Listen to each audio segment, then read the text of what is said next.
Bismillahirrahmanirrahim. Assalamualaikum warahmatullahi wabarakatuh.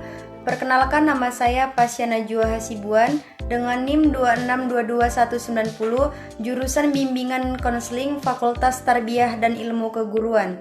Baiklah, di sini saya akan menjelaskan materi tentang trait and factor. Apa sih trait and factor itu? Trait ialah karakteristik individu yang dapat diukur melalui teks, sedangkan faktor ialah karakteristik yang dibutuhkan untuk penampilan kerja yang sukses. Adapun asumsi trait and factor, teori trait and factor dikembangkan berdasarkan sumbangan beberapa ahli perkembangan karir seperti Frank Person, E.G. Williamson, D.G. Peterson, J.G. Darley, and Miller yang tergabung dalam kelompok Minnesota. Adapun asal-usul teori trait and factor dapat ditelusuri ke masa Frank Person. Teori tersebut menegaskan bahwa karakter klienlah yang harus pertama kali dinilai dan kemudian dicocokkan secara sistematis dengan faktor-faktor yang terlibat di dalam berbagai jabatan. Pada Hakritus 1961 berpendapat bahwa perkembangan karir individu berdasarkan teori trait and factor didasarkan pada 3 asumsi, yaitu yang pertama, dengan ciri psikologisnya yang khas, bagi setiap individu yang paling cocok adalah bekerja di suatu jenis pekerjaan tertentu. Yang kedua, sekelompok pekerja dalam pekerjaan-pekerjaan yang berlainan mempunyai ciri psikologis yang berlainan pula. Yang ketiga, penyesuaian vokasional berbeda-beda selaras dengan seberapa jauh kesesuaian antara ciri-ciri pribadi individu yang bersangkutan dengan tuntutan kerja tertentu.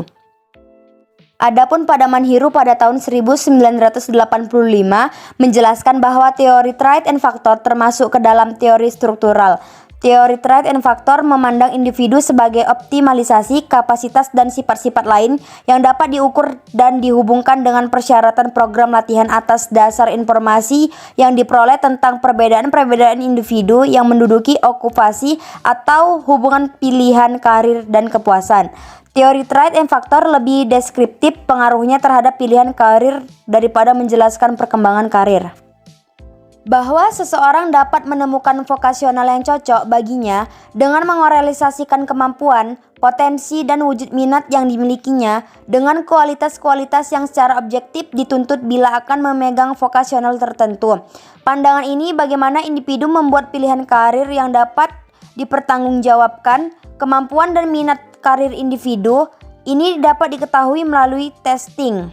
Adapun konsep teori trait and factor, pada dasarnya teori trait and factor menyatakan bahwa pemilihan karir individu sangat ditentukan oleh kesesuaian, yaitu kemampuan atau abilities, minat, interests, prestasi, achievement, nilai-nilai, values, dan kepribadian atau personality dengan dunia kerja, world of work. Pandangan yang luas dari teori trait and factor menunjukkan bagaimana kesemuaan itu dapat digunakan untuk mengkonseptualisasikan perkembangan karir.